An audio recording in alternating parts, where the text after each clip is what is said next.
मिठाई वाला। मिथुन सागर नामक एक नगर में था एक मशहूर मिठाई की दुकान, किसान वाला मिठाई। दुकान का मालिक था रणवीर अग्रवाल।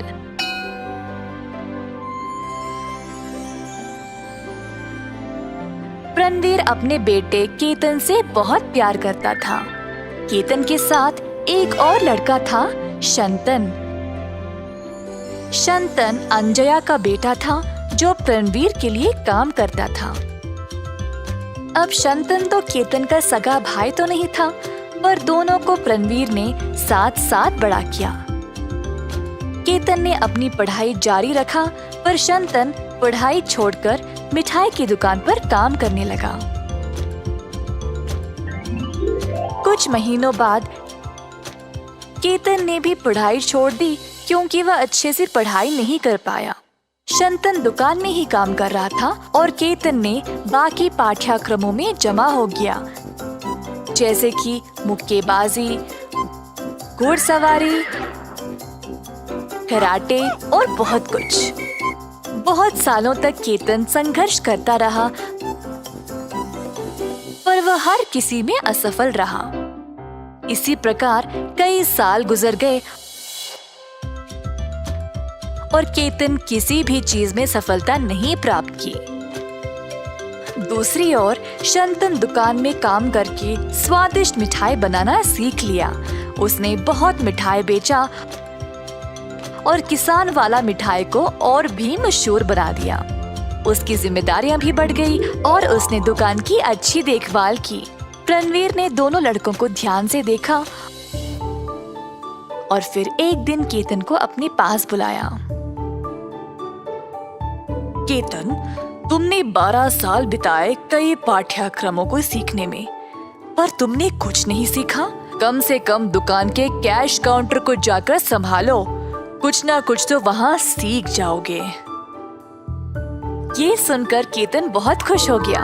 उसको ऐसा लगा जैसे पूरी दुकान उसी की है और हर एक जिम्मेदारी भी उसी की। अगले दिन केतन दुकान पर गया। अपने आप को कुछ ज्यादा ही महान समझकर दुकान पर उसने देखा कि शंतन सब कुछ बहुत अच्छे से संभाल रहा था। किसी ने केतन को भाव ही नहीं दिया और केवल शंतन की बात ही सुन रहे थे। केतन को जलन होने लगी और उसको समझ नहीं आया कि वह क्या करे। दिन समाप्त होने के बाद जब शंतन काम करने वालों को तनख्वाह दे रहा था, तब केतन बीच में आया और उसके हाथ से पैसे छीन लिए। ये मेरी दुकान है और अब से पैसे मैं ही संभालूंगा। उठो यहाँ से और जाओ। शंतन ने कुछ नहीं कहा और चुपचाप वहाँ से चला गया। केतन अब काम करने वालों को पूरी तनख्वाह देने के बजाय आधा ही देने लगा। दुकान के लोगों को निकालकर दूसरे काम वालों को ले आया, जिनको मिठाई बनाने के बारे में ज्यादा कुछ पता भी नहीं था। शंतन ये देखकर केतन के पास गया और बोला,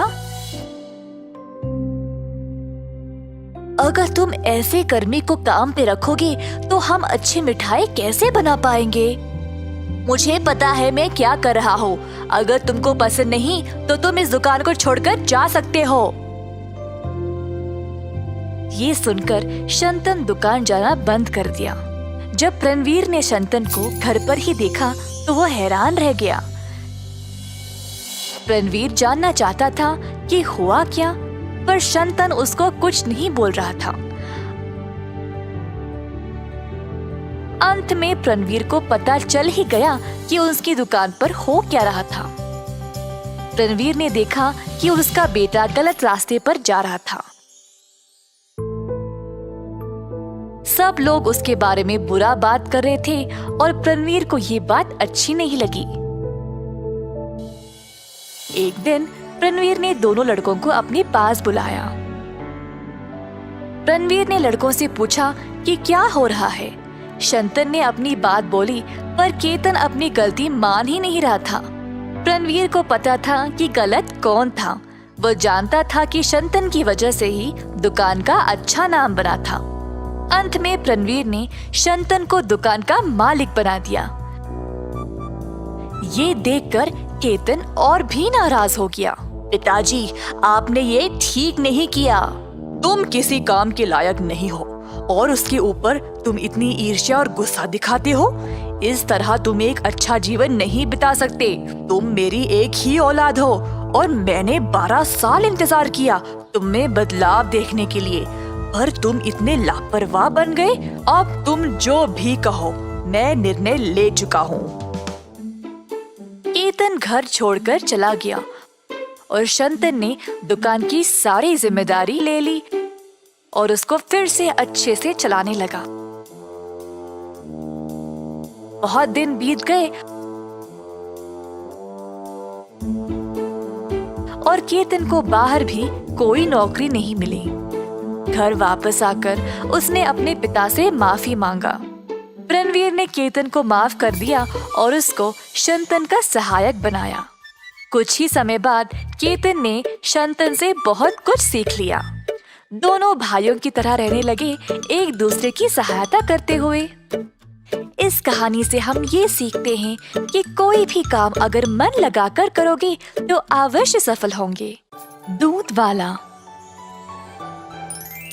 बिकनूर नामक एक नगर में रहता था एक राजा चंद्रसेना। उसका मंत्री कबीर सिंह उसके दूध का कारोबार संभालता था। उन्होंने बहुत सारे स्वस्थ गायों को पाला जो अच्छा और गाढ़ा दूध देते थे। ये दूध सारे गांव में बेचा जाता था।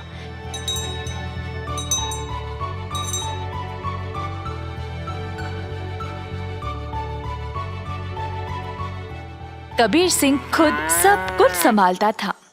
कबीर सिंह की पीढ़ी भी महाराजा के लिए काम करते आ रहे थे और इस वजह से चंद्रसेना उसका बहुत आदर करते थे।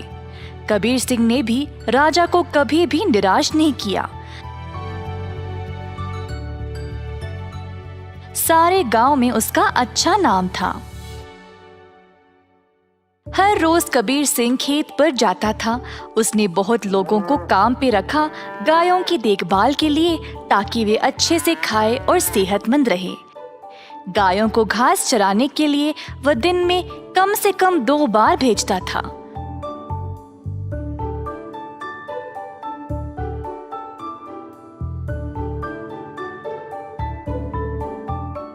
वह हमेशा ध्यान रखता था कि दूध साफ सुथरा रहे।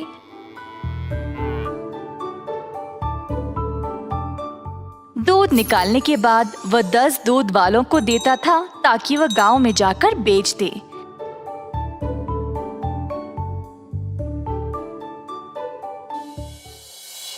दूध वाले कबीर सिंह को पैसे देते थे और कबीर जाकर चंद्रसेना को। चंद्रसेना ने देखा कि कैसे कबीर ईमानदारी से काम करता था और उस पे पूरा भरोसा रखा। महाराज कबीर के साथ अच्छा बर्ताव करते थे और कबीर राजा के बारे में भी अपने बहनों को बताया करता था। एक दिन जब कबीर घर वापस आया तो उसने अपने बहनों को बहुत गुस्से में और परेशानी में देखा। क्या बात है, तुम सब इतने गुस्से में क्यों हो? हम तीनों की उम्र हो गई है शादी के लिए, पर क्या फायदा, शादी के लिए पैसे ही नहीं है। कपड़े और गहनों को छोड़ो, हमारे पास खाने पीने के लिए पैसे काफी नहीं है। मैं तुम लोगों के लिए ही इतना मेहनत करता हूँ, अगर इससे भी खुश नहीं हो तो मेरी सारी मेहनत ही बेकार हो रही है। आप तो महाराजा के मंत्री हो ना, पर आप अपनी आमदनी किसी भी जरूरतमंद को दे देते हो। और आप दूध का कारोबार भी संभाल रहे हो ना अकेले, उसमें भी कोई मुनाफा नहीं मिल रहा है आपको। ऐसा क्यों? शायद हमारी कोई फिक्र नहीं है, इसीलिए। तीनों बहनें रोने लगी और कबीर को बहुत बुरा लगा। अब तुम सब मत रो, मुझे बर्दाश्त नहीं होता। अब बोलो मैं क्या करूं? मैं वही करूंगा। वैसे आपको ज्यादा कुछ करने की जरूरत नहीं, आप दूध का सारा कारोबार संभालते हो ना। अगर आप उसमें थोड़ा पानी मिलाकर बेचोगे तो आप ज्यादा बेच पाओगे। हाँ, और अधिक दूध से आप ज्यादा मुनाफा भी कमा सकते हो। पर ये तो धोखा हुआ, मैं राजा के साथ ऐसा नहीं कर सकता। कबीर सिंह ने ऐसा करने से मना कर दिया था, पर उसकी बहनों ने उसको भावुक करके जैसे तैसे उससे ये काम करवा ही दिया। कबीर सिंह अक्सर कमाए गए पैसे राजा को देता था और बाकी के पैसे अपनी बहनों को देने लगा। मुझे ऐसा करना नहीं पसंद, ये आखिरी बार है, इसके बाद मुझे ये सब करने के लिए नहीं बोलना। कबीर की बातें सुनकर बहनों ने उसको पैसे वापस किए और घर छोड़कर जाने का नाटक करने लगी। कबीर के पूछने पर तीनों ने धमकी दी कि वे घर छोड़कर चले जाएंगे। मजबूर होकर कबीर को उनकी बात माननी ही पड़ी। कमाए गए पैसे राजा को देकर अधिक पैसे अपनी बहनों को देने लगा। ये सिलसिला कई दिनों तक चलता रहा। कुछ ही समय में कबीर की बहनें नए नए साड़ियां और गहने खरीदने लगी और अच्छा खासा खाने भी लगे। उनकी जिंदगी ही बदल गई। घर पर बैठे बिना तीनों सज धज के बाहर घूमने लगे, सबके आगे दिखावा करने के लिए।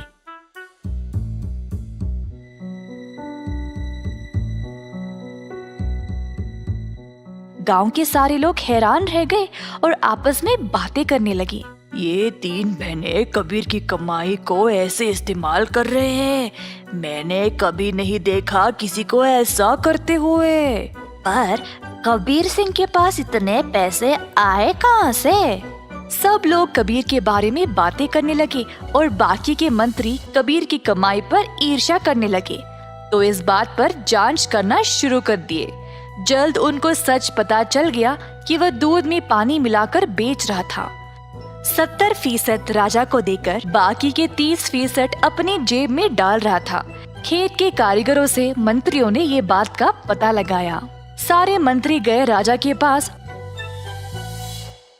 और उनको पूरा सच बता दिया। अब क्योंकि राजा को कबीर से बहुत लगाव था, उनको इस बात पर यकीन ही नहीं हुआ, पर उनके पास और कोई रास्ता नहीं था सिवाय कबीर को दंड देने का। तीनों बहनें आए कैद खाने अपने भाई को देखने के लिए और उनको बहुत बुरा लगा कि उनकी ही वजह से उनका भाई आज जेल में बंद पड़ा है। बहनों को अपनी गलती का एहसास हुआ और तीनों गए महाराजा के पास और उनको सब सच बताया कि असल में ये सब उन तीनों की ही गलती है और कबीर दोषी नहीं है। उन्होंने राजा से भीख मांगी कबीर को छोड़ने के लिए। जब राजा ने ये सब सुना तो उन्होंने तीनों बहनों को भी कबीर के साथ कैद खाने में ही डाल दिया और कहा, दंड केवल गलत करने वाले को ही नहीं, गलत सोचने वाले को और गलती में हिस्सा लेने वाले को भी मिलनी चाहिए।